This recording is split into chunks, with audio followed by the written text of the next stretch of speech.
Sierra 14.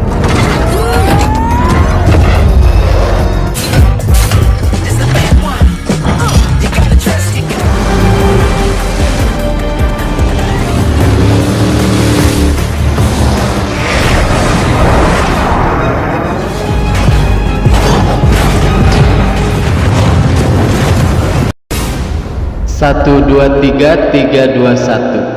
Halo guys, ketemu lagi bareng Toxic Film. Semoga pada saat ini kalian dalam keadaan sehat, bahagia, dan sejahtera. Amin. Kali ini Toxic Film akan merangkum sebuah film yang berjudul Live yang dirilis tahun 2024. Masih kene hanet ya film nak. Di mana di film ini menceritakan tentang sebuah pencurian yang mustahil dilakukan, tapi sekelompok orang ini dengan jeniusnya mampu menyelesaikan misi tersebut. Oke lah, kalau begitu nggak usah banyak basa-basi, langsung saja ke alur ceritanya. Namun sebelum memulai, silahkan kalian klik dulu tombol subrek, like, dan lonceng notifikasinya agar Toxic Film semakin terlihat luar biasa.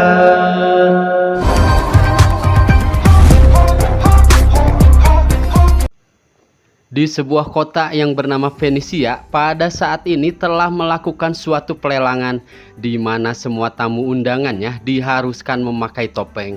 Namun ada seorang pria yang bernama Cyrus dengan percaya dirinya malah menunjukkan identitasnya alias tidak memakai topeng.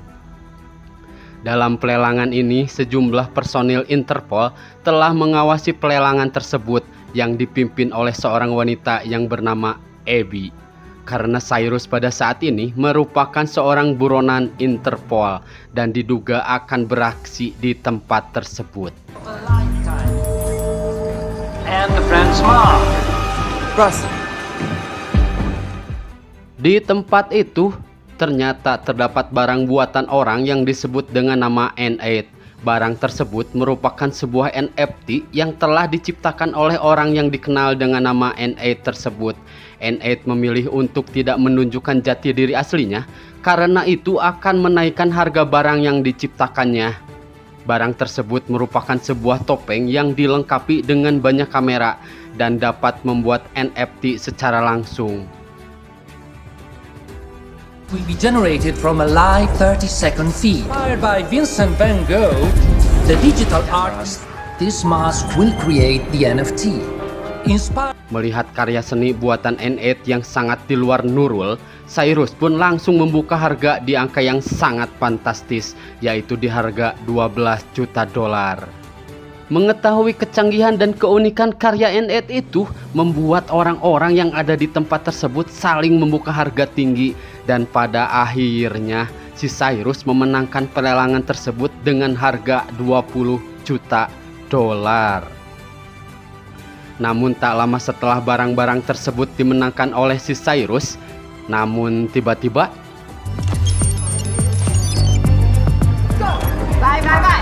Stefano, andiamo.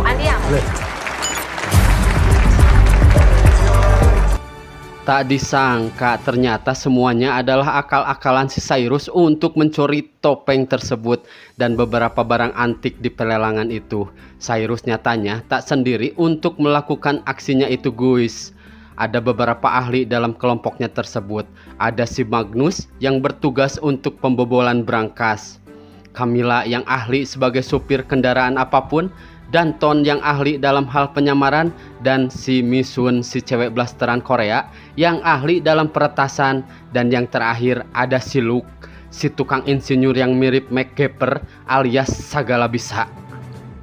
Setelah perencanaan Cyrus dan komplotannya berjalan mulus, mereka pun segera kabur dengan membawa topeng tersebut alias N8.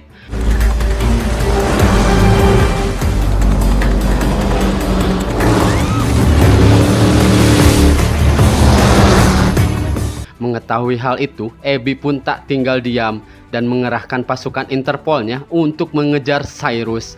Namun dengan perencanaannya yang matang, Cyrus dan komplotannya pun berhasil melenggang kabur.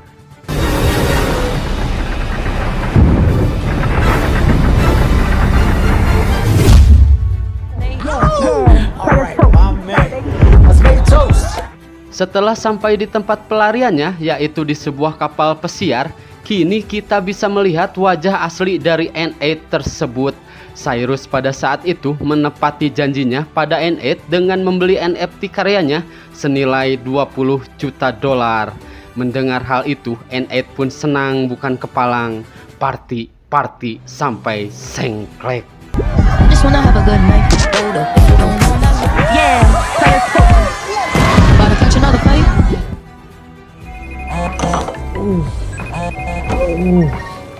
Keesokan harinya, berita penculikan N8 pun menjadi headline utama dan disiarkan di setiap berita di TV. Karena merasa ada yang aneh dari kejadian itu, Abby pun segera menangkap Danton dan menginterogasinya. Karena baru sadar bahwa N8 tengah diculik oleh komplotannya Cyrus, N8 pun merasa khawatir. Namun Cyrus menjelaskan apa yang akan sebenarnya terjadi. Semua karya N8 akan melonjak naik berkali-kali lipat harganya di pasaran. The whole world now thinks that you've been kidnapped. Last night, And it's being reported the artist's own acclaimed American artist N8 is missing this morning following. Disinilah Cyrus mengatakan maksudnya kepada N8 untuk meminta laba penjualan karyanya sebesar 40%.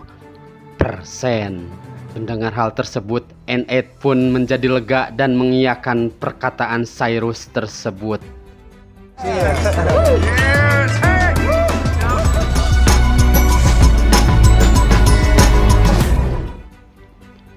Di markas Interpol, Abby beserta anak buahnya telah dipanggil oleh atasannya yang bernama Huxley dan membicarakan bahwa akhir-akhir ini banyak terjadi kecelakaan yang mengakibatkan banyak sekali korban jiwa.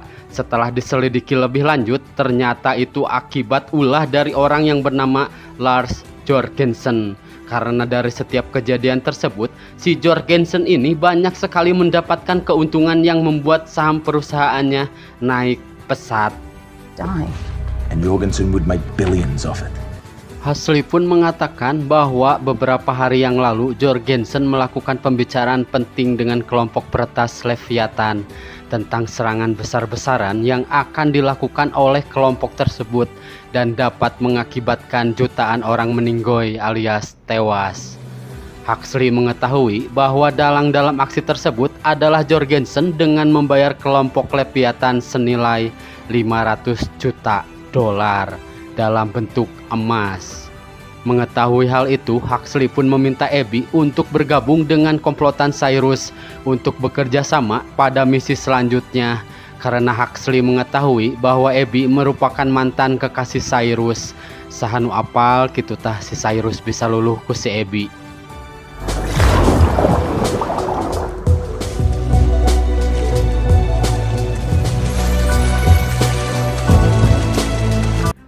Keesokan harinya, Abby pun mendatangi Cyrus yang sedang bubulucun ngojai di kolam renang. Abby pun langsung mengutarakan kedatangannya, yaitu untuk bekerja sama. Namun Cyrus nampaknya alim alias emoh untuk bekerja sama dengan Abby. Abby pun menjelaskan bahwa Jorgensen merencanakan sesuatu yang akan menyebabkan jutaan orang akan celaka. Dan Abby pun mengatakan bahwa jika Cyrus menurutinya, maka dia akan membebaskan Cyrus dan kelompoknya dari hukuman. Pada akhirnya Cyrus pun eleh-geleng alias menuruti keinginan Abby tersebut dengan catatan bahwa Abby harus ikut pada misi itu. She has us on the Van Gogh. Plus, and not that this should swing. Okay. Abby pun menjelaskan rencana Jorgensen pada beberapa minggu ke depan akan memindahkan emas senilai 500 juta dolar ke Gogobrognya alias rumahnya. Jorgensen pada saat itu akan menggunakan pesawat yang bernama Skywish. Dan Abby pun kembali menjelaskan bahwa Cyrus dan komplotannya sebisa mungkin harus mencuri emas-emas tersebut. Namun Cyrus meyakinkan kembali komplotannya bahwa itu pekerjaan yang mudah dan menganggap jika itu adalah pekerjaan biasa. Whole plane? It's kind of hard to take half a plane. With 250 people. Setelah dipikir, ditutup dan ditalungtik alias diteliti, Cyrus mengatakan bahwa untuk melakukan aksinya itu, Cyrus harus menggunakan jet pribadi untuk memindahkan semua emas tersebut sebelum pesawat yang ditumpangi oleh Jorgensen mendarat. Setelah dipikir, Cyrus pun mengingat bahwa salah satu koleganya, kita sebut saja dengan nama Otok, bahwa si Otok mempunyai sebuah pesawat jet pribadi yang mumpuni untuk menunaikan tugas tersebut. Especially with the glass roof. I don't know, my jet is priceless. It's a one-off concept model. Karena si Otok diancam oleh Abby untuk menangkapnya jika tidak meminjamkan pesawatnya itu, akhirnya dengan berat hati dan gegebegan, si Otok pun meminjamkan pesawat jet pribadinya kepada Cyrus untuk beberapa hari ke depan. We gotta make that jet invisible to radar.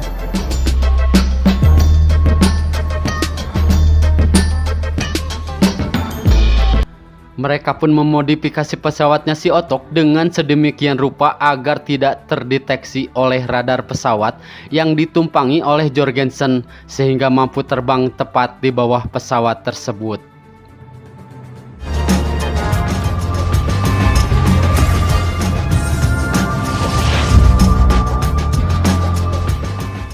Cyrus pun meminta bantuan seseorang yang bernama Harry yang bertugas sebagai pengatur lalu lintas pesawat agar bisa melancarkan aksinya tersebut dengan imbalan $1 juta. Karena Harry sedang butuh duit untuk menutupi hutang pinjolnya yang diakibatkan judi slot, Harry pun menyanggupinya. It's Huxley. He wants to see us. Di tengah pembicaraannya dengan si Otok, Abby pun menerima panggilan dari Huxley untuk bertemu. Abby pun mengajak Cyrus untuk menemui Huxley. Dalam kesempatan itu, Huxley mengatakan bahwa informan Interpol yang bernama Arthur secara tak diduga tewas dengan keadaan yang sangat mengenaskan. Tubuh Arthur ditemukan dimutilasi dan membuat Cyrus menciut nyalinya dan memilih untuk menyelesaikan misinya hanya berdua bersama Abby tanpa melibatkan anak buahnya. Luke? Yeah. Turn it up. Namun karena ikatan mereka sudah seperti keluarga besar, maka Misun pun mengatakan, "Ha, abi ngiring." Dan kawan-kawannya pun memilih untuk melanjutkan misinya itu bersama Cyrus.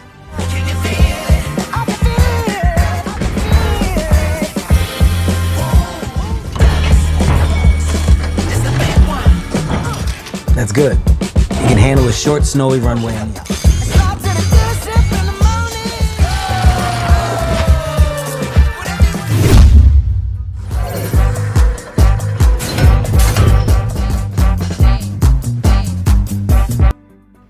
Setelah mereka mempersiapkan rencananya dengan matang, hari yang mendebarkan pun tiba, di mana pada saat ini mereka telah berhasil menaiki pesawat yang bermuatan emas-emas milik Jorgensen. Namun tak disangka, Luke mengatakan bahwa ia membatalkan ikut dalam misi tersebut. Di sisi lain, Camilla telah fokus menerbangkan pesawat jetnya agar bisa terbang tepat di bawah pesawat yang bermuatan emas milik Jorgensen tersebut.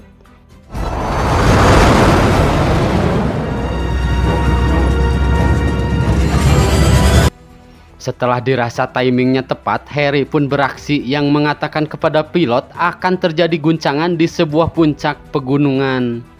Mengetahui hal tersebut, Cyrus dan anak buahnya satu persatu pergi ke toilet guna untuk merakit peralatan yang bernama APSP yang sebelumnya telah dipersiapkan oleh Cyrus. Karena guncangan yang diakibatkan oleh pesawat tersebut, pada saat giliran Abby untuk merakit alat APSP, gak sengaja Abby menjatuhkan peralatan itu dan mengakibatkan alat tersebut tercerai-berai. Cyrus merasa ada yang janggal. Pada saat itu pun Cyrus mendatangi Abby dan membantu Abby untuk merakit peralatan tersebut. Pada saat yang bersamaan, Camilla telah berusaha untuk terbang tepat di bawah pesawat itu, sedangkan Magnus sedang membobol berangkas emas tersebut. Karena kerjasama yang sangat epik dan cantik, mereka pun berhasil menjalankan rencana tersebut dengan baik. Harry pun menghubungi Camilla agar menjatuhkan sebuah drone agar bisa mengelabui pilot tersebut.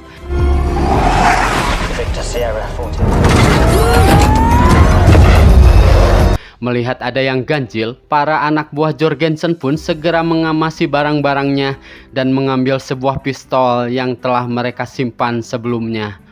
Tanpa banyak basa-basi, anak buah Jorgensen pun menyandra seorang pramugari guna memasuki kokpit pesawat tersebut.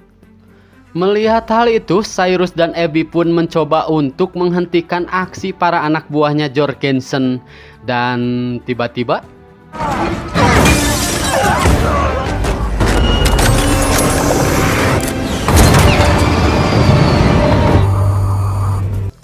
Cyrus dan Abby pun berhasil membuat para anak buahnya Jorgensen kesulitan.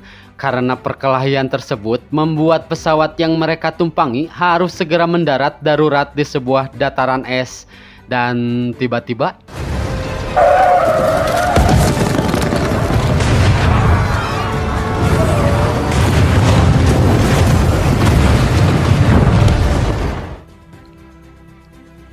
karena kejadian tersebut, Cyrus beserta yang lainnya berhasil ditangkap oleh para anak buahnya Jorgensen. Jorgensen yang pada saat itu telah mengetahui bahwa emasnya akan dicuri oleh Cyrus, memerintahkan untuk membawa mereka semua. Dispose of him. I'm just not really a gun guy, so I get a little nervous. I mean, you could have your Second Amendment rights. Di tempat lain, Huxley yang mendapatkan kabar bahwa Cyrus dan yang lainnya telah tertangkap dan akan dibawa ke hadapan Jorgensen. Huxley pun memerintahkan salah satu anak buahnya untuk meminta bantuan pihak militer untuk menghentikan pesawat yang kini tengah ditumpangi Cyrus berserta anak buahnya Jorgensen.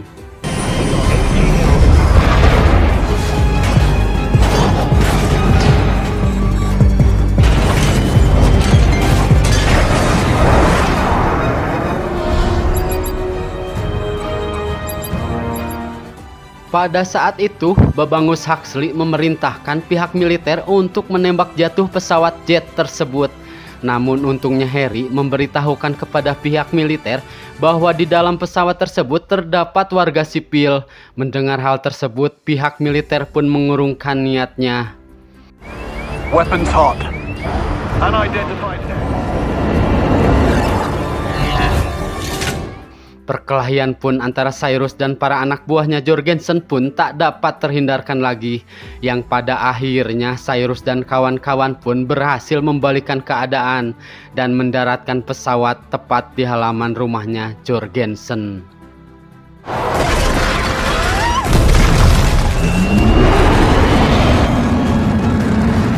Correct. Andiamo. Boys. Jorgensen pun mendatangi Cyrus dan Abby karena pada saat itu salah satu petinggi Leviathan yang bernama Martina melihat adanya Interpol. Dia pun mengurungkan niatnya dan membatalkan transaksinya dengan Jorgensen. Dengan perasaan kecewa, Jorgensen pun menembak Martina. Namun sebelum hal buruk terjadi pada Cyrus dan kawan-kawannya, pihak kepolisian pun segera datang.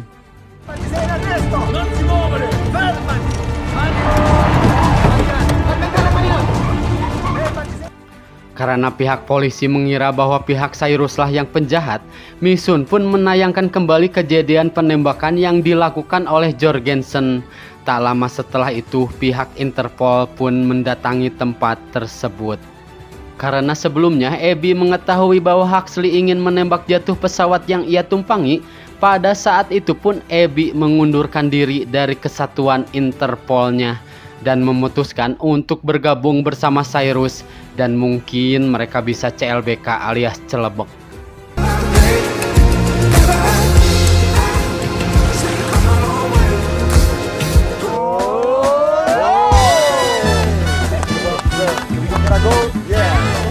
Film pun tamat.